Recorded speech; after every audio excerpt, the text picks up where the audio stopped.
I am talking to a virtual assistant inside of Rasa X over here, and I am about to trigger a form. The form will ask my first and last name, and there's some validation in here. I'm using standard validation, that is checking if the name is long enough. And we can see that if we just type the one character X over here, that it's saying, well, that's a very short name. I'm assuming it's misspelled. Forms in Rasa, though, can also be configured to be a little bit more expressive. And in this video, I would like to show you a special instance of how far you can push forms. I'm going to type my name now, but I'm going to do it with a spelling error.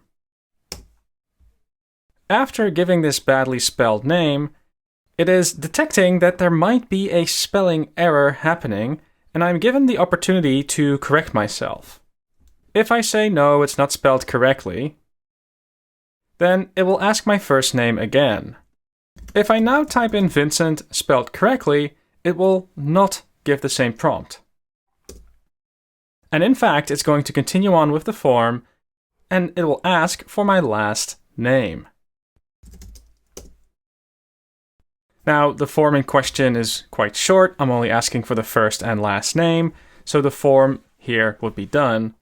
But I hope that you can appreciate the customization that I've applied here with this checking whether or not the name is spelled correctly interactivity. You see, the way that I've implemented this is I've added an additional slot that gets added interactively.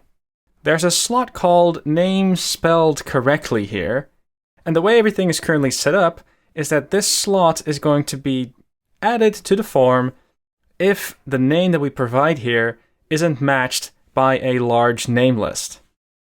The idea here is that we don't bother asking whether or not the name was spelled correctly all the time, but that we only do it if we have a hunch that the name is misspelled. So let me now show you how this is implemented.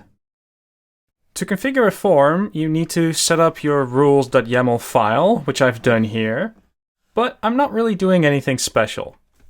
You also need your form defined in your domain.yaml file. And again, I'm not really doing anything fancy here just yet.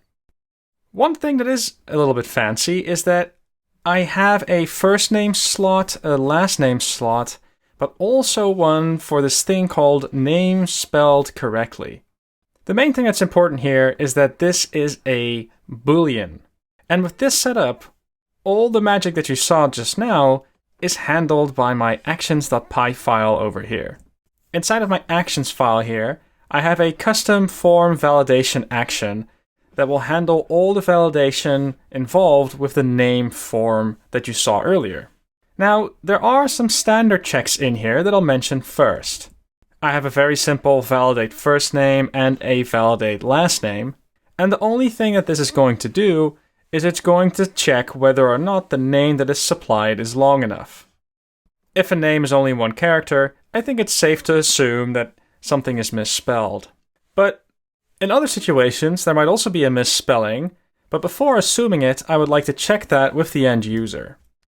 Now, the way that I'm going about this is I have a list of names, and it has thousands and thousands of common American names in there. So I figured if the name doesn't appear in this list, it might be likely that the name is misspelled.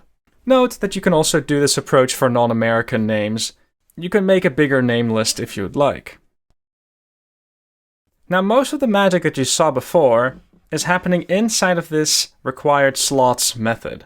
This method allows me to add additional slots to the form in a programmatic fashion. We still have our domain, our tracker, and our dispatcher at our disposal, but this method also has a slots mapped in domain list.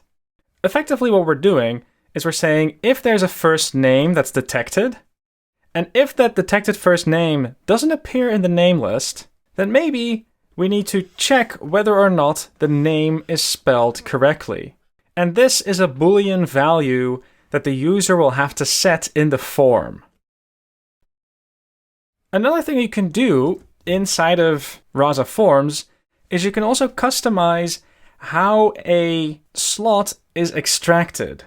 When I'm asking the user if the name is spelled correctly, the user is presented with two buttons, a yes button as well as a no button. This yes button, when clicked, will trigger the affirm intent, while this no button over here will trigger the deny intent.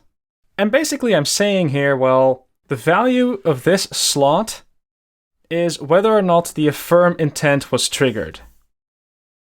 And in case you're wondering how I configured that, you only need to check my domain.yaml file and confirm in my utter ask name spelled correctly response.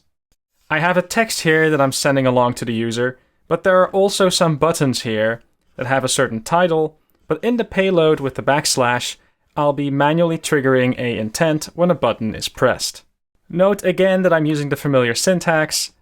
First, utter, and then the name of the slot that you want to fill in, and this is how Rasa knows how you want to ask about a certain slot value.